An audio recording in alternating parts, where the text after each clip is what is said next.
Hola, em dic Mireia Capdevila, vinc de l'Institut Gabriel Ferrater de Reus i el meu treball de recerca es titula Ensenyar una passió. Bàsicament, el treball explica com s'ensenya a jugar a un equip de la categoria més petita que assoleix el bàsquet, que és el prebenjamí, a com s'ensenya a jugar en un esport que normalment ells no han tocat mai una pilota.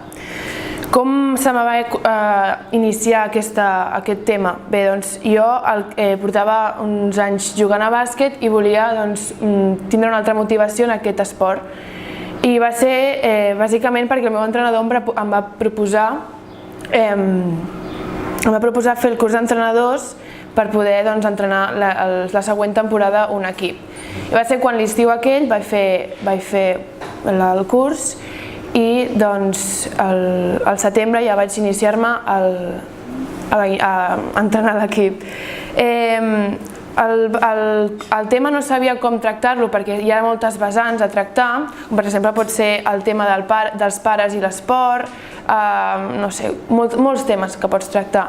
Em vaig motivar bàsicament a saber com ensenyar a aquells nens, perquè jo era bàsicament una principiant i no sabia com ensenyar-los i què ensenyar-los.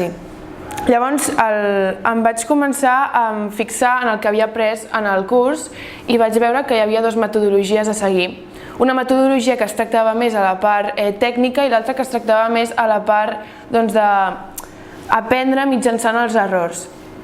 I això és el que vaig fer, vaig haver la part teòrica i la part pràctica del meu treball són molt diferents perquè la part teòrica explico què s'ha d'ensenyar en aquesta categoria i a la part teòrica és com aplico la teoria a com ensenyar-ho.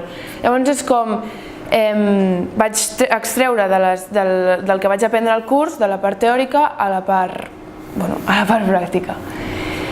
Llavors em vaig marcar una sèrie de requisits que volia que els nens aprenguessin i de cada sessió, l'estudi va durar 3 mesos i de cada sessió, cada vegada que arribava a casa m'apuntava què havia tret bona, o sigui què havia extret de bo, quins eren els errors, què m'havia servit i què no m'havia servit i el que podia proporcionar un bon aprenentatge d'allò que volia que els nens aprenguessin.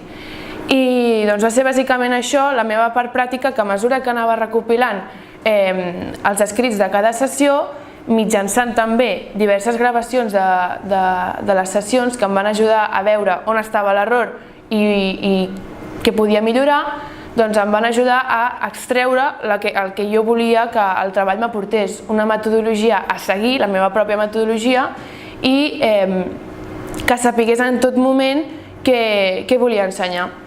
I bàsicament va ser això. Què em va aportar el treball? El treball a mi, per res, ha sigut una càrrega, al contrari. Sí que dius, fas d'entrenador i llavors en el moment que fas d'entrenador estàs treballant, però en el moment que jo arribava allà era com, no sé, m'ho passava molt bé. I bàsicament m'ha ajudat molt més a disfrutar del que és la meva passió, que és el bàsquet, i de veure des d'una altra perspectiva aquest esport. I a part, també m'ha ajudat a fixar-me molt més en errors que puc cometre jo jugant. Sobretot també m'ha portat a estar amb nens que això, alguna vegada a la vida ho has de provar perquè és molt gratificant i que comprovar que la frase en el pot petit hi ha bona confitura és certa.